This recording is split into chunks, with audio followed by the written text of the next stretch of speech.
Hi friends, welcome to Selvi Ruby channel. இன்றைக்கி உங்கள் கூட ஷேர் பண்ண போகிற ரெசிபி என்னன்னு பார்த்தீங்கன்னா, கொத்தமல்லி ரைஸ். இந்த ரைஸ் பார்த்திங்கன்னா ரொம்பவே ஹெல்த்தி. குழந்தைங்கள்லேருந்து பெரியவங்க வரைக்கும் விரும்பி சாப்பிடுவாங்க. ஒரு பருக்க சாதம் கூட மிச்சம் வைக்க மாட்டாங்க. அந்த அளவுக்கு டேஸ்ட்டு நல்லாயிருக்கும். டிஃபன் பாக்ஸ் ரெசிபின்னு கூட சொல்லலாம். இப்போ குழந்தைங்களுக்கெல்லாம் ஸ்கூல் ஸ்டார்ட் ஆக போகுது. இந்த மாதிரி ரெசிபீஸ் உங்கள் கூட நான் ஷேர் பண்ணுறேன். இது வரைக்கும் செல்வி ரூபி சேனலை சப்ஸ்கிரைப் பண்ணாதவங்க ப்ளீஸ் சப்ஸ்கிரைப் பண்ணிக்கோங்க. அப்போ தான் நான் போடுற வீடியோஸ் உடனுக்குடனே நோட்டிஃபிகேஷனில் வரும்.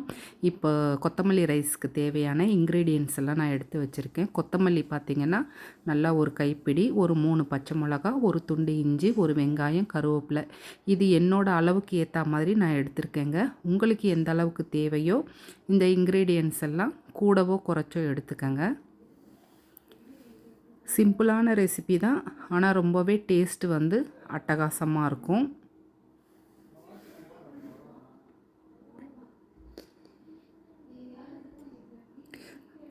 அப்புறம் பார்த்திங்கன்னா தாளிக்கிறதுக்கு முந்திரி, கடலை, வேர்க்கடலை எடுத்திருக்கேன். முந்திரி ஆப்ஷனல் தான். வறுத்த கடலை அப்படின்னா நீங்கள் அப்படியே தாளிக்கும் போது போட்டுக்கலாம். என்கிட்ட ரோஸ்டட் கடலை இல்லை, அதனால் நான் லேசாக வறுத்து ஆற வச்சு தோல் எடுத்து வச்சுக்கிறேன். இப்போ அதே கடாய் வச்சுட்டு நல்லா ஒரு 2லேருந்து 3 டேபிள் ஸ்பூன் ஆயில் சேர்த்துருக்கேன். கொஞ்சம் கடுகு சேர்த்துக்கலாம். கடுகு நல்லா வெடிக்கட்டும். ஒரு கைப்பிடி கடலைப்பருப்பு சேர்த்துக்கிறேன். கடலைப்பருப்பு, இந்த முந்திரி இதெல்லாம் உங்களோட விருப்பத்துக்கு ஏற்ற மாதிரி கூடவும் குறைச்சும் சேர்த்துக்கங்க. கொஞ்சம் சீரகத்தோட வாசம் இந்த ரைஸ்க்கு ரொம்பவே நல்லாயிருக்கும். முந்திரி சேர்த்துக்கிறேன். முந்திரி நல்லா கோல்டன் கலர் வர வரைக்கும் ஃப்ரை ஆகட்டும். இப்போ காஞ்ச மிளகாய் சேர்த்துக்கிறேன். முந்திரி இல்லைன்னா ஒன்றும் தப்பு இல்லைங்க. வேர்க்கடலை மட்டும் சேர்த்து பண்ணாவே நல்லாயிருக்கும். ஆப்ஷனல் தான் முந்திரி பருப்பு. தேவைப்பட்டால் சேர்த்துக்கங்க, இல்லைன்னா ஸ்கிப் பண்ணிக்கலாம். இது நல்லா கோல்டன் கலர் வர வரைக்கும் ஃப்ரை ஆகட்டும். கொஞ்சம் கருவேப்பிலையும் சேர்த்துக்கிட்டேன். இப்போ ஒரு வெங்காயம் நம்ம கட் பண்ணி வச்சுருக்க வெங்காயத்தையும் உள்ளே சேர்த்து நல்லா வதக்கி எடுத்துக்கலாம். இந்த ரைஸ் பார்த்திங்கன்னா ரொம்ப ரொம்ப ஹெல்த்தியான ரெசிபின்னே சொல்லலாங்க. டக்குன்னு ஸ்கூலுக்கு போகிற பிள்ளைகளுக்கு காலையில் என்ன ரெசிபி பண்ணுறது அப்படின்ற யோசனையே இல்லாமல் டக்குன்னு வீட்டில் இருக்கிற இன்க்ரீடியன்ஸை வச்சு ஒரு 5-10 நிமிஷத்தில் ரைஸ் மட்டும் நல்லா பொலன்ட்டு வேக வச்சு எடுத்துக்கிட்டோம்னா ஒரு 5 நிமிஷத்தில் கிளறி கொடுத்துடலாம். இப்போ உப்பு சேர்த்துட்டு திரும்பவும் நல்லா மிக்ஸ் பண்ணி கொடுத்துருங்க.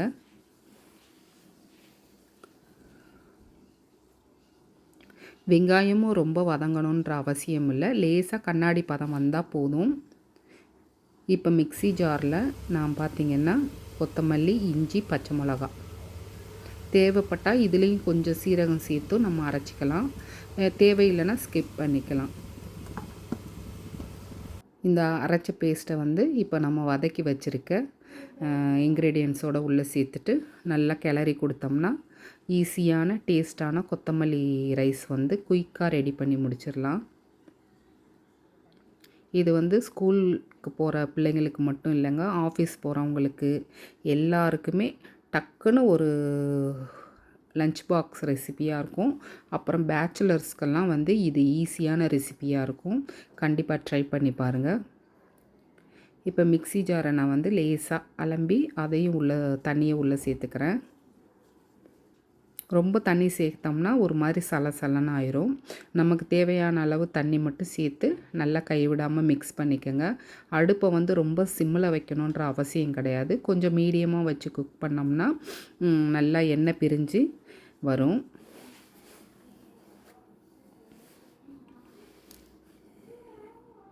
அவ்வளோதாங்க. இதை ஒரு 5 நிமிஷம் அப்படியே க்ளோஸ் பண்ணி திறந்தோம்னா நல்லா கம்மன்ட்டு வாசனையோட கொத்தமல்லி சாதம் ரெடி. கொத்தமல்லி வாசம் சும்மாவே கம்மன்னு இருக்கும். இந்த மாதிரி ரைஸாக பண்ணும்போது கேட்கவே வேணாம். ஒன்ஸ் ட்ரை பண்ணிங்கன்னா அடிக்கடி இதை செஞ்சு கொடுப்பீங்க குழந்தைங்களுக்கு. நல்ல ஹெல்த்தியும் கூடங்க.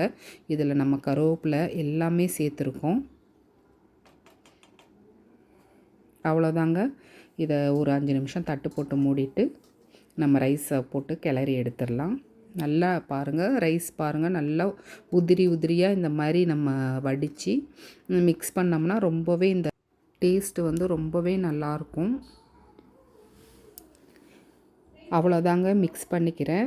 கரண்ட்டு பார்த்திங்கன்னா டக்குன்னு பவர் கட் ஆயிடுச்சு. அதனால தான் இந்த வீடியோ வந்து கொஞ்சம் டல்லாக இருக்குது. நான் இப்போ பிளேட்டுக்கு மாற்றிக்கிறேங்க. நான் ஆல்ரெடி வந்து கேரட்டும் பீன்ஸும் பொரியல் பண்ணேன்.